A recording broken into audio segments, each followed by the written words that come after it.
प्यारी दोस्तों, चलो तो आखिरी पार्ट शुरू करते हैं। जानती थी कि उस बात बीमारी का इलाज सिर्फ हकीम साहब के पास ही मौजूद है, और अगर उन्होंने मुझे दुआ देने से इनकार कर दिया तो मुझे फिर शायद सारी जिंदगी उसी तरह से गुजारनी पड़ेगी।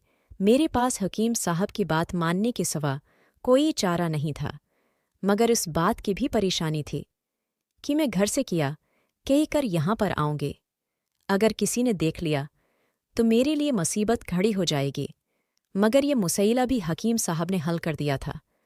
उन्होंने मुझे नींद की दुआ दी और कहने लगी कि ये दो आप शौहर और सास को चाय में मिला कर देना तो तुम्हारा काम आसान हो जाएगा।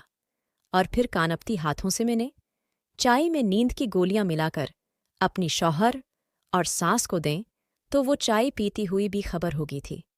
और अब मैं हकीम साहब की मकतब में थी और पहली बार मैं किसी मर्द से यूं तन्हाई में मिल रही थी, और ये सब कुछ मेरे लिए उन्हों कहा और पर लुत्फ था। मगर ये भी शक्र था कि हकीम साहब ने जाते जाते मेरे हाथ में वो दुआ दे दी थी। उन्होंने अपना वादा पूरा किया था। वो दुआ लेकर जब मैं घर आई तो आज मैं बहुत खुश थी कि अब मेरी ये ख्वाहिश पूरी हो जानी थी। मैंने सारी जिंदगी अपनी आप को ये सोचकर संभाल कर रखा कि शादी के बाद अपनी शौहर पर है अपनी जज्बात नचावर करूँगे। मैं अपनी शौहर की अमानत हूँ और मुझे खयानत नहीं करनी चाहिए। मगर अब जो कुछ मेरे साथ हुआ था वो मेरे लिए किसी धचकी से कम नहीं था, और मुझे उस बात का एहसास हो गया था कि मेरा शौहर नामर्द था और वो मेरी हुकूक पूरी करने के काबिल नहीं था। मगर अब उस दुआ की बदौलत मेरे शौहर ने बालकल ठीक हो जाना था और मेरी ये ख्वाहिश भी पूरी हो सकती थी। अगले दिन मेरी सास कहने लगे कि मैं ज़रा बाजार में जा रही हूँ, थोड़ी देर तक वापस आ जाऊंगी। उनकी आही कि जाने के बाद मैं घर में काम काज कर रही थी, तभी दरवाजे पर बील सुनाई दी। मैं हैरान रह गई कि मेरी सास उतनी जल्दी घर वापस कैसी आ गई थीं।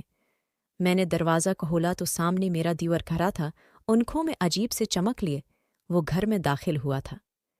मीझे कहने लगा कि मैंने अम्मा को घर से निकलती हुई देखा था। मैंने सोचा कि आपसे हाल अहवाल पूछ लूं। उसकी बात सुनकर मैं हैरान रह गई कि उसी बहला मुझे अकेला देखकर घर में आने की क्या ज़रूरत थी।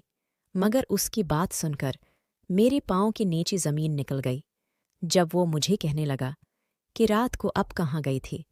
मैंने अपनी चेहरे के तासरात को नॉर्मल करने की बहुत कोशिश की। उससे कहने लगी कि मैं घर पात ही मैंने बला कहाँ जाना ही रात को।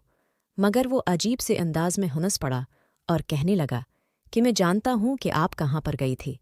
और फिर उसने अपनी मोबाइल में वो मेरे प्यारी दोस्तों, अगर आपको ये कहानी पसंद आ रही है तो मेरे चैनल को सब्सक्राइब ज़रूर करें ताकि आपको मज़ीद ऐसी अच्छी कहानियाँ मिल सकें।